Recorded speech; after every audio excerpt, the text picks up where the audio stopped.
आज का बाइबल का वचन योना का ग्रंथ अध्याय 4 वचन 1 से 11 और आज का सुसमाचार सन लूकस के अनुसार अध्याय 11 वचन 1 से 4। योना का ग्रंथ अध्याय 4 वचन 1 से 11। योना को यह बात बहुत बुरी लगी।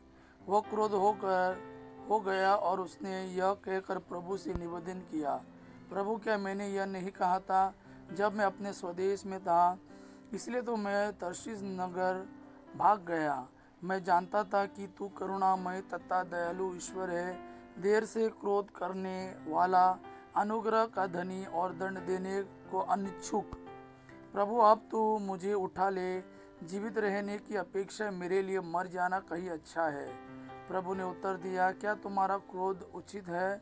योना नगर से निकलकर उसके पूर्व में बैठ गया।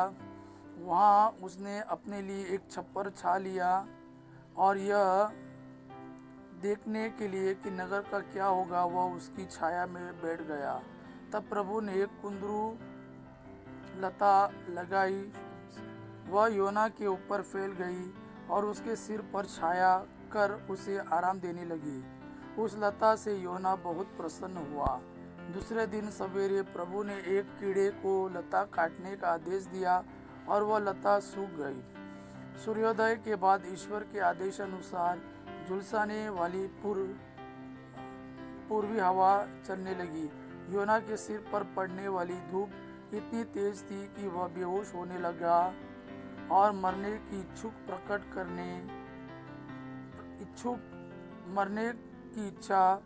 प्रकट करते हुए बोला,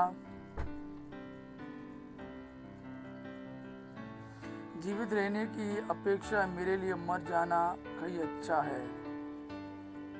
ईश्वर ने योना से कहा, क्या कुंदरू लता के कारण तुम्हारा क्रोध उचित है? उसने उत्तर दिया, मेरा क्रोध उचित है, मैं मर जाना चाहता हूँ। तब प्रभु ने कहा, तुम तो उस लता की चिंता करते हो, तुमने उसके लिए कोई परिश्रम नहीं किया, तुमने उसे नहीं उगाया, वह एक रात में उग गई और एक रात में नष्ट हो गई। तो क्या मैं इस महान नगर निनेवे की चिंता नहीं करूं? उसमें 1,20,000 से अधिक ऐसे मनुष्य रहते हैं जो अपने दाहिने तथा बाएं हाथ का अंतर नहीं जानते, और असंख्य जानवर भी। आज का सुसमाचार सन लूकस के अनुसार अध्याय 11 वचन 1 से 4। एक दिन ईसा किसी स्थान पर प्रार्थना कर रहे थे। प्रार्थना समाप्त होने पर उनके एक शिष्य ने उनसे कहा, प्रभु हमें प्रार्थना करना सिखाइए जैसे यूहन्ना ने भी अपने शिष्यों को सिखाया। ईसा ने उनसे कहा, इस प्रकार प्रार्थना किया करो, पिता तेरा नाम पवित्र माना जाए, तेरा राज्य आए, हमें प्रतिदिन हमारा दैनिक आहार दिया कर, हमारे पाप क्षमा कर क्योंकि हम भी अपने सब अपराधियों को क्षमा करते हैं, और हमें परीक्षा में न डाल।